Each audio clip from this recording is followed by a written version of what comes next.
Assalamualaikum warahmatullahi wabarakatuh. Kami dari kelompok 3 yang beranggotakan Arum Rofita, Cynthia Inga Nuriyah, Desi Helen Saputri, Elita Nurwulan, Redinda Prastika Ayuni, dan Septri Prakusa. Kami di sini akan mempresentasikan materi bahasa Indonesia yang berjudul Paragraf berdasarkan letak kalimat utama. Paragraf berdasarkan letak kalimat utama. Pengertian. Paragraf adalah suatu kumpulan dari suatu kesatuan pikiran yang kedudukannya lebih tinggi serta lebih luas daripada kalimat. Dapat diartikan pula, paragraf adalah bagian dari sebuah karangan yang terdiri dari beberapa kalimat yang berisikan tentang informasi dari penulis untuk pembaca dengan pikiran utama sebagai pusat dan juga pikiran penjelas sebagai pendukungnya. Paragraf terdiri dari beberapa kalimat yang berhubungan antara satu dengan yang lainnya dalam suatu rangkaian yang menghasilkan sebuah informasi. Paragraf juga dapat disebut sebagai penuangan ide dari penulis melalui beberapa kalimat yang berkaitan dan memiliki satu tema. Paragraf juga dapat disebut sebagai karangan yang singkat. Pengertian kalimat utama. Kalimat utama adalah satu pembangunan paragraf dalam bahasa Indonesia. Paragraf dapat diartikan sebagai sekelompok kalimat yang memiliki inti yang sama.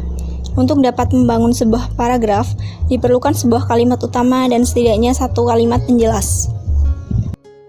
Kalimat utama merupakan kalimat yang mengandung gagasan utama, yaitu gagasan yang mengandung inti dan digunakan untuk membangun seluruh isi paragraf. Sementara, kalimat penjelas mengandung gagasan penjelas yang berfungsi menjelaskan gagasan utama. Berdasarkan letak gagasan utamanya, sebuah paragraf dapat dibedakan menjadi paragraf induktif dan deduktif. Jenis-jenis paragraf. Paragraf deduktif. Paragraf ini letaknya selalu di awal dari suatu paragraf dan berfungsi untuk menuntun atau pengantaran. Intinya, di awal paragraf mengandung pernyataan bersifat umum, kemudian kalimat selanjutnya mengandung pernyataan khusus atau rincian, penjelasan, atau bisa contoh-contoh. Jadi, paragraf deduktif merupakan pernyataan dari umum ke khusus. Ciri-ciri paragraf deduktif sebagai berikut. 1. Letak kalimat utamanya ada di awal paragraf. 2. Kalimat-kalimat setelahnya merupakan kalimat penjelas. 3.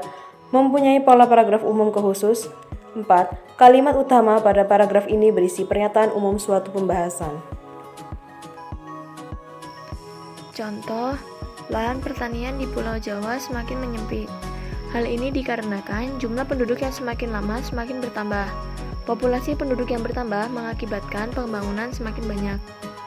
Pembangunan rumah tinggal maupun tempat usaha akan menggusur lahan pertanian. Sekarang banyak ditemui sawah-sawah yang bukan ditanami padi. Selanjutnya, paragraf ineratif. Inilah paragraf yang unik dan berbeda dengan deduktif maupun induktif, yang mana posisi gagasan utamanya berada di tengah suatu paragraf.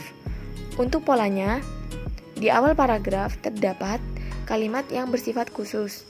Kemudian, di tengah paragraf dilanjutkan dengan kalimat umum, dan yang paling akhir dari paragraf tersebut kembali ke pernyataan khusus yang memuat rincian dan contoh. Ciri-ciri paragraf ineratif adalah sebagai berikut. 1. Letak kalimat utamanya berada di tengah paragraf. 2. Kalimat utamanya diapit oleh kalimat-kalimat penjelas. 3. Mempunyai pola paragraf dasar khusus ke umum, lalu ke khusus kembali. Contoh, kekurangan mengkonsumsi sayuran hijau bisa menyebabkan tubuh lesu karena kekurangan vitamin. Daya tahan tubuh pun berkurang karena hal tersebut. Jika demikian, penyakit bisa dengan mudah masuk menyerang tubuh. Kurang mengkonsumsi sayuran hijau bisa berisiko negatif bagi tubuh. Serat dalam sayuran hijau dapat memperlancar metabolisme tubuh. Tidak sedikit orang sembelit karena kurang mengkonsumsi sayuran hijau. Paragraf induktif. Paragraf ini perlawanan dari paragraf deduktif, berarti dia berada di akhir paragraf. Paragraf induktif berarti penalaran dari pertanyaan khusus ke pertanyaan umum. Lebih mudahnya, perincian dan penjelasan khusus didahulukan kemudian disimpulkan dalam pernyataan umum. Ciri-ciri dari paragraf induktif adalah sebagai berikut. 1. Letak kalimat utamanya ada di akhir paragraf. 2. Kalimat-kalimat sebelumnya merupakan kalimat penjelas. 3. Mempunyai pola paragraf dasar khusus ke umum. 4. Pada pengembangannya, pola paragraf induktif bisa dikembangkan menjadi pola analogi, generalisasi, dan sebab akibat. 5. Kalimat utama pada paragraf ini berisi kesimpulan suatu pembahasan. Contoh paragraf induktif, siswa yang tidak konsentrasi saat belajar di dalam kelas. Kondisi ruangan yang tidak nyaman turut mempengaruhi proses pembelajaran di kelas. Kemampuan guru menyampaikan materi yang kurang profesional pun menyebabkan siswa malas mengikuti pembelajaran. Kurangnya kesadaran belajar mandiri pada siswa juga turut memperparah tidak tercapainya tujuan pembelajaran. Itulah beberapa penyebab nilai siswa turun di sekolah ini. Paragraf campuran deduktif-induktif. Paragraf deduktif dan induktif bisa kita campur apabila ada suatu paragraf yang mengharuskan adanya kalimat utama di awal paragraf dan akhir paragraf. Paragraf campuran polanya adalah kalimat yang bersifat umum berada di awal paragraf dan akhir paragraf, dan kalimat yang berada di tengah memuat pernyataan khusus bisa berupa contoh atau rincian. Ciri-ciri paragraf campuran adalah sebagai berikut. Pertama, letak kalimat utamanya ada di awal dan di akhir paragraf. Kedua, kalimat-kalimat yang ada di tengah paragraf ini merupakan kalimat penjelas. Ketiga, pola kalimatnya umum, khusus, umum. Keempat, kalimat utama yang ada di awal paragraf merupakan pembuka sekaligus penyampai pernyataan umum suatu bahasan yang disampaikan pada paragraf ini. Kelima, kalimat utama yang ada di akhir paragraf ini merupakan kesimpulan dari pembahasan yang disampaikan paragraf ini. Keenam, kedua kalimat utama pada paragraf ini mempunyai beberapa kata kunci yang sama. Contoh, siswa mesti rajin membaca buku. Dengan rajin membaca buku, pengetahuan siswa akan lebih banyak. Semakin banyak informasi yang diserap siswa, maka dia akan lebih mudah dalam menerima pembelajaran.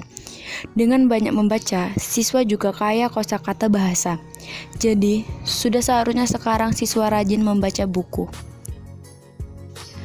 Itulah pembahasan seputar jenis paragraf berdasarkan letak kalimat utamanya, yang mana bisa disimpulkan bahwa jenis paragraf ini terdiri dari 4 jenis paragraf yang kalimat utamanya dapat terletak di awal, di tengah, akhir maupun menyebar di dalam paragraf. Semoga makalah ini dapat bermanfaat bagi kita semua. Sekian materi yang dapat kami sampaikan. Jika ada kurang dan lebihnya, kami mohon maaf. Kepada Allah kami mohon ampun. Terima kasih. Wassalamualaikum warahmatullahi wabarakatuh.